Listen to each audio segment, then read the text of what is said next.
പശ്ചിമഘട്ട സംരക്ഷണത്തിന്റെ ഭാഗമായി കസ്തൂരിരംഗൻ റിപ്പോർട്ടിന്റെ അടിസ്ഥാനത്തിലാണ് പരിസ്ഥിതി ദുർബല മേഖല നിശ്ചയിച്ച് കേന്ദ്ര വനം പരിസ്ഥിതി മന്ത്രാലയം കരട് വിജ്ഞാപനം പുറത്തിറക്കിയത്. പുതിയ വിജ്ഞാപനത്തിലും ഭേദഗതികൾ ഇല്ല എന്നതാണ് മലയോര മേഖലയിൽ ആശങ്ക വർദ്ധിപ്പിക്കുന്നത്. സംസ്ഥാനത്ത് പരിസ്ഥിതി ദുർബല മേഖലയിൽ വരുന്ന 131 വില്ലേജുകളിൽ 51 ഇടുക്കിയിലാണ്. തൊടുപുഴ താലൂക്കിൽ ഉടുമ്പന്നൂരും അറക്കുളവും ഇതിൽ ഉൾപ്പെടുന്നു. കസ്തൂരിരംഗൻ റിപ്പോർട്ടിനെതിരെയുള്ള സമരത്തിന് വേദിയായ കട്ടപ്പനയും ഒഴിവാക്കപ്പെട്ടിട്ടില്ല. വെള്ളത്തൂവൽ, കഞ്ഞിക്കുഴി, കുമളി, രാജാക്കാട് പോലെയുള്ള ജനവാസ മേഖലയും പട്ടികയ്ക്ക് അകത്താണ്.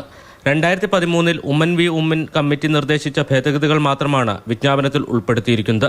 2017 2024 സംസ്ഥാന സർക്കാർ നിർദ്ദേശിച്ച ഭേദഗതികൾ കേന്ദ്രം പരിഗണിച്ചിട്ടില്ല. KML ഫയലും പ്രസിദ്ധീകരിക്കുകയും ഈ ഗ്രാമസഭകൾ വഴി ജിയോ കോർഡിനേറ്റ്സ് ഉപയോഗിച്ച് മുഴുവൻ പരിശോധിച്ച് ഉറപ്പാക്കിയിട്ട് അന്തിമ വിജ്ഞാപനത്തിന് തയ്യാറെടുക്കാവുള്ളൂ.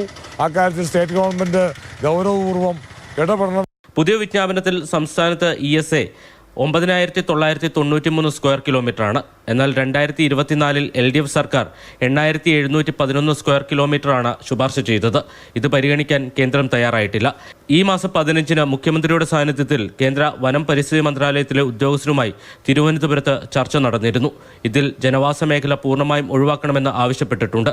സംസ്ഥാനത്തിന്റെ എതിർപ്പ് പൂർണ്ണമായും അവഗണിച്ച് അന്തിമ വിജ്ഞാപനം കേന്ദ്രത്തിന് ഇറക്കാൻ കഴിയില്ല എന്നാണ് വിലയിരുത്തുന്നത്. പക്ഷേ ഭേദഗതികൾ നിർദ്ദേശിക്കാനായി 60 ദിവസം മാത്രമാണ് സംസ്ഥാന സർക്കാരിന് മുന്നിലുള്ളത് എന്നത് വെല്ലുവിളിയാണ്.